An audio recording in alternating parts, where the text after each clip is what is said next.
the Book of Enoch, Chapter 91. After journeying through the heavenly realm and returning to earth, Enoch is preparing to be taken back up into the heavens once again. What if the Bible you trusted your entire life is not the full story? Not accidentally incomplete, but deliberately reduced. High in the mountains of Ethiopia, the Ethiopian Orthodox Church has guarded an 81-book Bible. Texts most of the world never saw, filled with visions of layered heavens and unsettling portraits of Jesus that do not fit the familiar version. 2 empires, 2 Bibles. In the book of Acts, an Ethiopian official rides a chariot along a desert road, reading the prophet Isaiah, when an apostle named Philip runs alongside and shares with him the message of Christ. If this scene is one of the earliest recorded conversions in Christian history, then Ethiopia was inside the story from the very beginning, before councils, before creeds, before any decision about what books would stay or go. Centuries later, in the 4th century, 2 empires converted: Constantine's Rome and King Ezana's Aksum. Rome would eventually settle on a shorter canon. Ethiopia kept more: 66 books in the Protestant Bible, 73 in the Catholic canon, and 81 in the Ethiopian Orthodox Tewahedo Church, including 1st Enoch, Jubilees, the Ascension of Isaiah, the Shepherd of Hermas, and others. Heaven's management and the Watchers. In Jubilees, heaven is not distant. Angels stand beside humans as covenants are made, witnessing agreements and enforcing Sabbath laws so strictly that breaking them can mean being cut off from the community, or even death. This is a world where heaven manages earth directly, a universe far more rigid and intrusive than the softened stories most people grew up with. 1st Enoch goes further. It speaks of the Watchers, beings like Semyaza and Azazel, who abandon their appointed place in heaven to descend to earth, take human wives, and deliver forbidden knowledge. Weapons, metallurgy, cosmetics, tools of war and vanity do not slowly evolve. They are introduced, imported into human history, and with them comes a structured, taught evil. Flood, Nephilim, and a missing book. Their children, the Nephilim, are portrayed as ravenous giants who devour resources, turn on humanity, and fill the world with violence until the flood becomes not just punishment, but a targeted reset to erase what should never have existed. In Genesis, the flood responds to vague wickedness. In Enoch, it is surgical, aimed squarely at the hybrids born of heaven's rebellion. Yet Enoch itself did not survive in most Bibles, except for one haunting echo. Near the end of the New Testament, the Epistle of Jude quotes a line, "Behold, the Lord comes with tens of thousands of his holy ones," a direct lift from 1st Enoch's opening vision of God, arriving with a host of heavenly beings to judge the earth. So a book excluded from the canon is still quoted inside it, raising a disturbing question. How can a text be important enough to cite as scripture, but not important enough to include? Enoch's heavens and the Son of Man. In Genesis, Enoch walked with God, and then he was no more. The line ends there. 1st Enoch fills the silence, taking him up into a carefully structured cosmos, storehouses of the winds, fixed circuits for the sun and moon, and stars held under command while heavenly beings explain why judgment is coming. In these texts, a figure called the Son of Man already exists, enthroned before the final judgment, wielding authority over kings and nations, destined to judge the world. These visions were written centuries before Jesus, yet in the Gospels, Jesus repeatedly calls himself the Son of Man, stepping into an identity his listeners may already have known from Enoch and related traditions.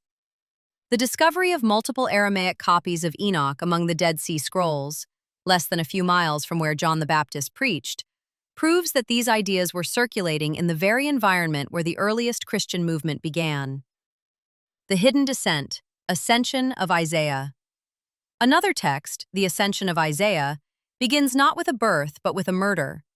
The prophet is forced into a hollow tree and sawn in two, silenced for describing a vision too dangerous for the powers of his day. Before his death, Isaiah claims to see 7 layered heavens, each more ordered than the last, populated by beings under a strict hierarchy. In that vision, a figure called the Beloved descends from the highest heaven downward, taking on the appearance of the inhabitants at each level so completely that no angel, no power, no ruler recognizes who is passing through their realm. Between heaven and earth, Satan and his forces patrol the lower heavens, controlling the space through which the Beloved moves. Yet he slips through their territory undetected because he remains in disguise. By the time he reaches Earth and is born as a human, the descent is nearly complete. The birth in Bethlehem is not the beginning of his story, but the final step of an unseen infiltration through occupied layers. Rome, Canon, and destruction. The New Testament canon did not fall from the sky, fully formed. Early Christian communities read different collections. Enoch here, Ascension of Isaiah there, other Gospels and visions elsewhere. In the 2nd century, Marcion compiled one of the first known Christian canons, rejecting the entire Old Testament and forcing church leaders to define which texts were acceptable and which were dangerous. By the 4th century, bishops like Athanasius were naming the 27 books we now call the New Testament, while councils at Hippo and Carthage reinforced those lists under the watchful eye of emperors like Constantine. Not all decisions were gentle. Some writings were not just omitted, they were hunted. Copies burned, communities pressured, and possession of certain texts transformed into a liability under worldly power. Meanwhile, in the deserts and highlands of Ethiopia, geography made control difficult. Distant, mountainous monasteries became vaults where excluded books could survive beyond the reach of Roman decrees. Ethiopian monks and hidden manuscripts. Monks in Ethiopia went to extreme lengths, wrapping manuscripts in cloth, climbing sheer cliffs with ropes, hiding texts in caves and crevices no army could reach, and even memorizing entire books, word for word, to outlast fire and invasion. When scholars finally examined some of these manuscripts, they found complete Gospels dating as early as the late 4th to 6th centuries, older than many European copies long considered foundational. Yet thousands of Ethiopian manuscripts remain uncatalogued, their contents largely unknown, raising the possibility that earlier or less edited versions of familiar texts are still sitting in unstudied collections. Recent conflicts have put these treasures at risk again. Monasteries attacked, priests killed, manuscripts looted or sold online, and collections that survived more than 1,000 years suddenly threatened with erasure in months. Mel Gibson's problem. Mel Gibson's life imploded in public. Addiction, arrests, and scandal, before he returned with The Passion of the Christ, a self-financed film that defied studios and still drew the world to watch. When he turned to a sequel centered on the resurrection, he ran into a problem. The standard story felt incomplete, as if crucial sections had been pushed off stage.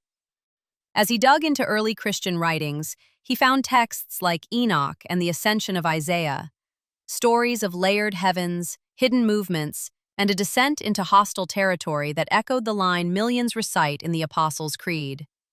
He descended into hell. Gibson began to describe modern Christianity as sanitized, stripped of its terror, its occupied heavens, its cosmic war, its sense that Jesus walked through enemy-held space, invisible and unrecognized until the moment of his return. Identity beyond the system. In the Ascension of Isaiah's framework, when the Beloved reaches Earth, the pattern continues. The same system that crucifies him does not truly see who he is, because it belongs to the lower powers he slipped past in disguise. Rome, in this view, is not a neutral empire making independent choices. It is part of a larger structure already bent by unseen forces, executing a judgment it cannot fully comprehend. The crucifixion becomes not just an act of resistance against a man, but the climax of a system that never realized the one it condemned was never under its control. The resurrection, then, is more than a return. It is the reversal of the hidden descent. The same figure who passed downward unrecognized now ascends through the heavens unveiled, acknowledged at every level he once traversed in secret. Final question. The book survived because monks risked their lives to protect them. Some were cut, some burned, some forgotten, but not all. Now, for the first time, a filmmaker with a global audience stands poised to bring these buried layers into the open, to show a Jesus who moves through occupied heavens and unseen structures before ever appearing in a manger. If even the system that killed him could not recognize who he was, then the question is no longer just what happened to Jesus, but what kind of being could pass through every level of reality, unseen, and what it means if the Bible you were given is only part of that story.